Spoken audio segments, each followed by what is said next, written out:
Alright, howdy hi there, thrill seekers. It's not freezing cold and it's not raining today, so I'm back outside. We'll see how long this lasts. And I'm trying something new. People were complaining because they liked the songs at the beginning of the video, and other people were complaining because they wanted the songs at the end of the video. So I'm going to try a compromise, the middle way. I'm going to put a teaser of the song at the beginning of the video and the rest of the song at the end of the video. So we'll see how you like that. And I want to thank you for not going crazy on the last video. The comments were polite, and even the dissenting comments were polite on my previous video, so that was nice. And I hope that I have put that subject to bed and that I will never have to do a video on the subject that I did the video about yesterday ever again. Let's hope. Fingers crossed. So today I'm going to do a whole new, completely new subject, and what I would like to talk to you about today is an essay that Dogen wrote called Komyo, which is variously translated as brightness. That's how Nishijima and Cross translate it in volume 2. Oh, Jesus. Oh, there's Ziggy. Hey, look. He came outside. I think it's in volume 2. I'm going to check, and if it's not in volume 2, I'll put a little thingy on the bottom of the screen and make sure it's in volume 2 of their version of the Shobogenzo translation, Nishijima and Cross translation. It is called Divine Light in the Nishiyama Stevens translation. I forget what Tanahashi et al. Called it, but I'll put that on the screen below. I'll check it out and I'll put it in when I edit the video. Komyo just means light in Japanese, but it has a kind of special Buddhist meaning, so it kind of refers to sort of a Buddhist concept of light. And this will be the subject of the podcast that I mentioned in the video I did 2 days ago that I'm planning to do. I've been working on this podcast for a while, but I haven't actually started recording it. Working on it means I've been putting together the material and gathering it all together so that I could start recording the podcast, but I haven't had a chance to start recording it. Yesterday, all day, there were people here working on putting in new windows in my house, and so they were making a lot of noise, and I couldn't work on recording the podcast. And then today I gotta clean up the mess that they left after I finished doing this video, so I won't be able to record the podcast today. Maybe tomorrow I'll be able to record it. You know what? There used to be this commercial that ran on TV back when I was in high school, and it was for some kind of trade school. It might have been a local Northeast Ohio commercial, but if anybody remembers it and can find me a video of it, I would love to see it again. It was this the commercial had a guy going, I'd like to earn my degree, but I think I can start that tomorrow. His voice would echo off. So I'm hoping I can start recording the podcast tomorrow. There's Ziggy again. But I hope I can start recording it tomorrow and maybe put it out next week. I was hoping I'd be able to start recording it yesterday and maybe have it out by the end of this week, but that's not going to happen. However, today what I want to do is I want to read you my paraphrase of Dogen's Komyo, which will also form part of the podcast. So what I first did to make this podcast is in the style of my books Don't Be a Jerk, and it came from Beyond Zen. I went through the original Japanese and the various different English translations available of Komyo, the essay by Dogen, and made my own sort of paraphrase of what Dogen said and kind of rewrote it in my own words, and that's what I want to read to you today. And then in the podcast, what I plan to do is go through that whole thing, what I wrote, and then comment on it and tell you why I chose to rewrite it the way I wrote it and what's in the original and so on and so forth. But today, instead of doing all that detail work, I just want to read you my translation, or my not really translation, my paraphrase of it. So here goes. This old Chinese Zen master named Chosa Shoken, whose nickname was the Big Cat, once told his group, "The whole universe is a monk's eye. The whole universe is a monk's everyday talk. The whole universe is a monk's whole body. The whole universe is the light of the self. The whole universe exists within the light of the self. In the whole universe, there is no one who is not the self. You gotta be sincere when studying the Buddha way. You can't be half-assed about it.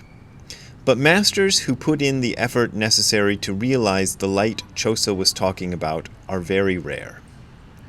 Buddhism arrived in China a long time ago as an object of scholarly study and popular practice, but it wasn't until Bodhidharma arrived that the light was really transmitted to China. No one can get it on their own just by studying about it.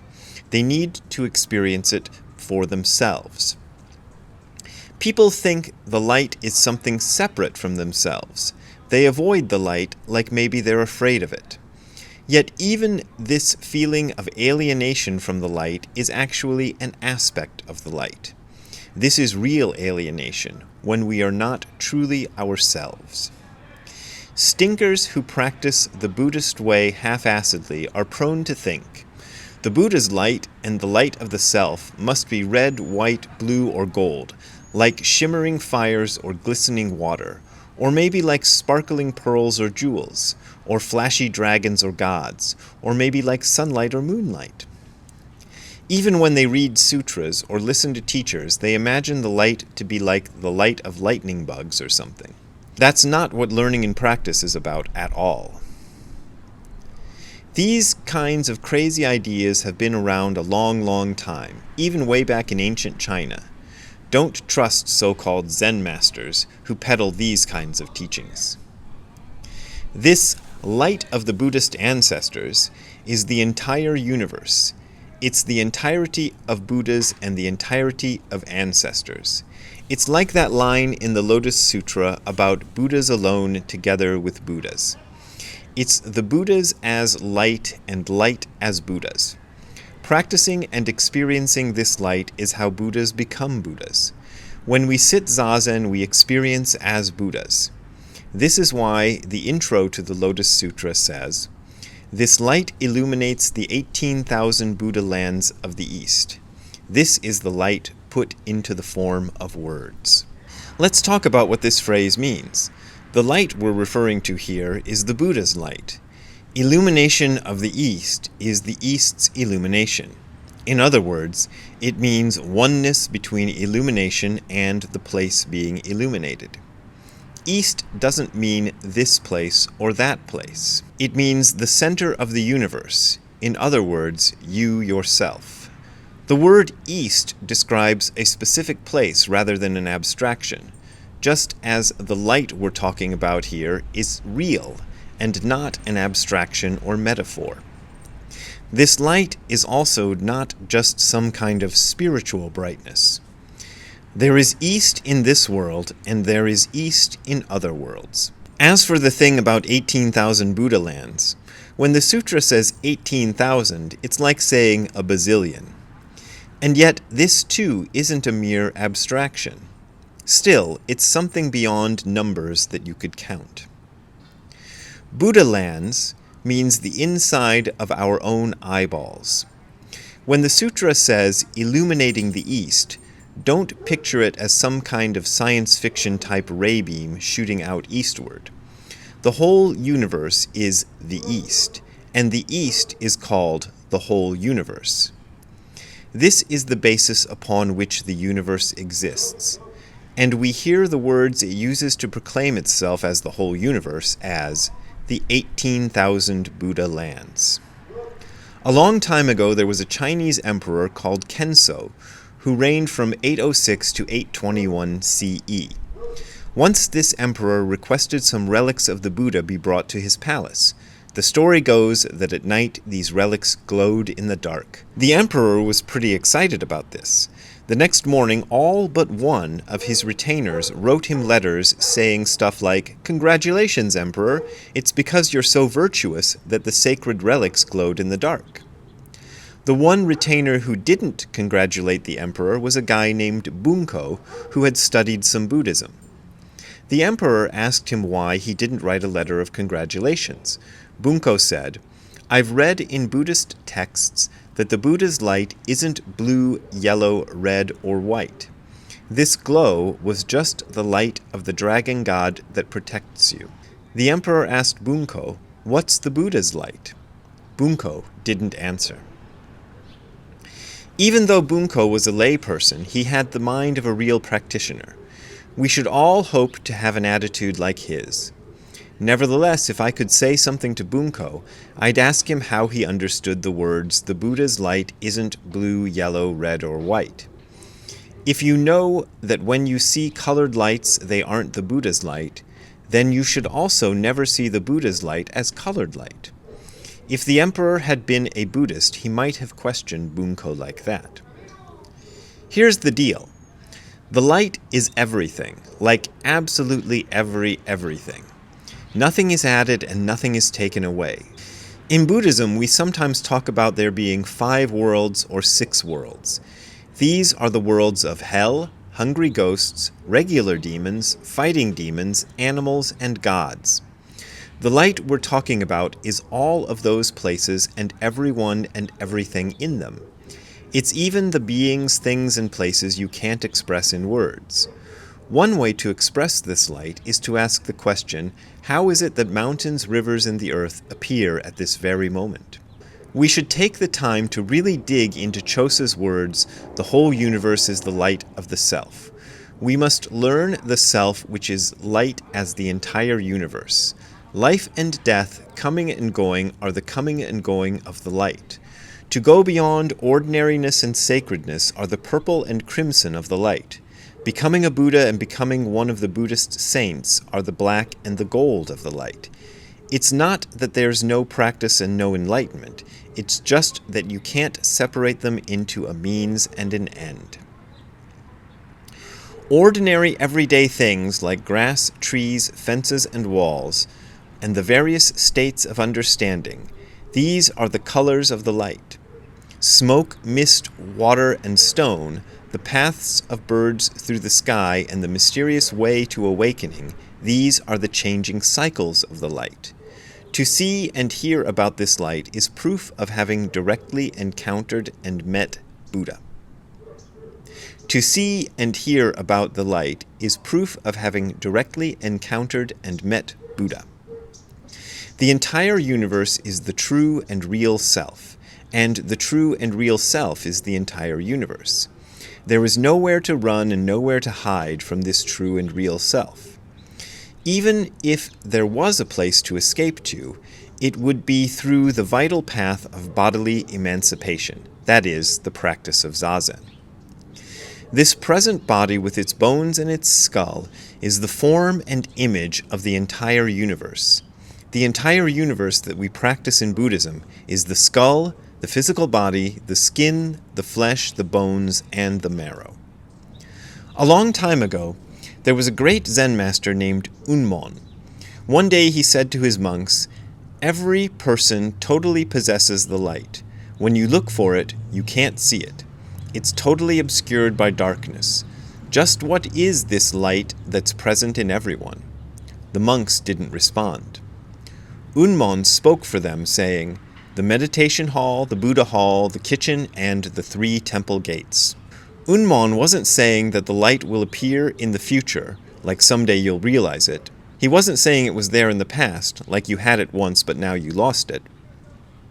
He wasn't saying someone else can show it to you or give it to you. He was saying that everyone naturally has it right now, including you. This is really important to understand.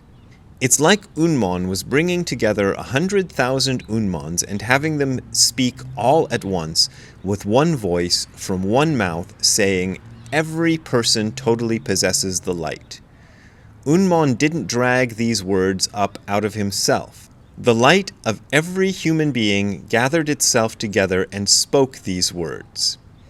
Every person totally possesses the light means all of humanity is naturally the light. The light means each and every human being.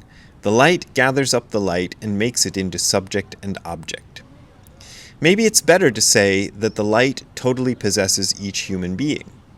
The light naturally is each human being. Each human being naturally possesses each human being. Each moment of light possesses each moment of light. Each moment of existence totally possesses each moment of existence. and the existence of each moment of totality possesses the existence of each moment of totality. So remember, folks, the light that each person totally possesses is the realized person, and the light is the individual person that each moment of light totally possesses. Now let's ask Unmon something. What do you mean by each person, and what do you mean by light? Because Unmon himself asked, just what is this light? That is the big question. When the mysterious way is put into words like this, each person is the light itself. The monks didn't respond, says the story. Although they had a lot of ways to express the truth, they replied by remaining silent. This is the right Dharma eye treasury and the fine mind of nirvana that is authentically transmitted by the Buddhist ancestors. Unmon, the story goes, spoke for them by saying, the meditation hall, the Buddha hall, the kitchen, and the 3 temple gates. This means that Unmon spoke for Unmon, Unmon spoke for the monks, Unmon spoke for the light, and Unmon spoke for the meditation hall, the Buddha hall, the kitchen, and the 3 temple gates. But what the heck did Unmon mean by the meditation hall, the Buddha hall, the kitchen, and the 3 temple gates? We shouldn't confuse subject and object and call the assembly and each person in it the meditation hall, the Buddha hall, the kitchen, and the 3 temple gates. How many meditation halls, Buddha halls, kitchens, and 3 temple gates are there? Subjectively, they may be different for each person who sees them. Objectively, they are the same. I mean, should we see them as Unmon? Should we see them as the legendary 7 Buddhas who supposedly preceded Shakyamuni? Should we see them as the 28 Buddhist ancestors in India from Shakyamuni to Bodhidharma? Should we see them as the first 6 Chinese Buddhist ancestors from Bodhidharma to Huineng? Or as a fist or a nose? Although the meditation hall, the Buddha hall, the kitchen, and the 3 temple gates are Buddhist ancestors, they also include each individual person. Therefore, they are beyond each individual person. Because they are real, they are beyond the artificial categories of subject and object. There are examples of meditation halls where no real Buddhist practice takes place, and there are examples of people who have realized the true state of awakening without ever setting foot in a Buddhist temple. There are Buddhas who have light. There are Buddhas without light. There is light without Buddhas. There is light that has Buddhas. Zen Master Seppo Gisan once said, I met you all in front of the monks' hall. This was the time when Seppo's whole body was in the eye. In other words, it was a moment when he really got it. It was a moment when Seppo understood Seppo and the monks' hall understood the monks' hall. Later on, Seppo's student Hofuku was talking to his other student Gakko about this. Hofuku said, let's forget about the monks' hall for a minute. How can we get to the best place there is? Just then Gakko ran back to the abbot's quarters, and Hofuku went straight to the monks' hall. This is an example of real action in the state of the truth. Great Master Shinno of Jizo-in Temple said, the cook is going into the kitchen. This is a matter that transcends even the time before the creation of the universe. And that's it. That's the whole thing. It went on a little bit longer than I expected, so I'm not going to do any commentary on it because the video is already too long. So I'll just say that, as always, if you want to make a donation to me to support the continuation of me doing these videos, the URL on the screen you're seeing on the screen below is where to do it. That is hardcorezen.info/donate. That is hardcorezen.info/donate. There you will find links to my PayPal and Patreon accounts. Those are my main and usually only ways of making a living, and I appreciate your support, but as always, you don't have to donate if you don't want to donate. We will see you again. Have a good time all the time, and here is my song. It is called Celebrated Summer. I know that is also the title of a Husker Du song. I think that when I wrote this song, I'd probably forgotten that that was the title of a Husker Du song. I didn't actually mean to write a song with the title of a Husker Du song.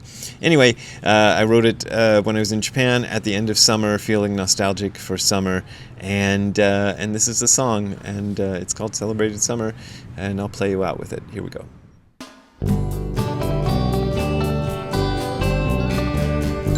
We celebrated summer, finding love from yesterday.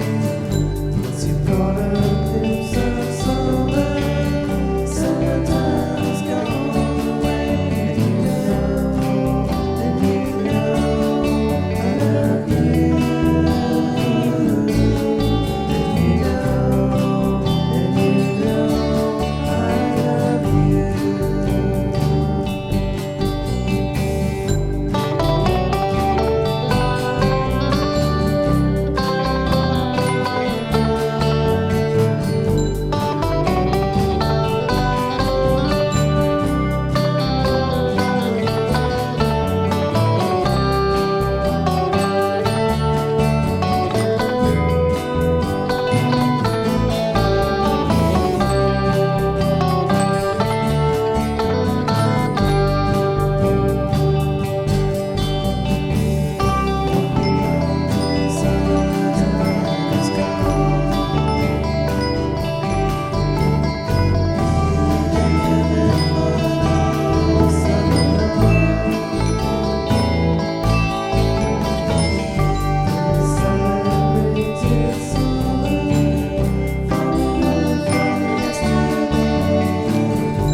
Hey Ziggy, thank you for coming out and doing the video with me. Now you're back in your bed. Did you like that song, Celebrated Summer? Do you like summer? Do you like it that it got warm again? A little bit warmer. Alright, I'll let you sleep. See you later, Ziggy. Bye.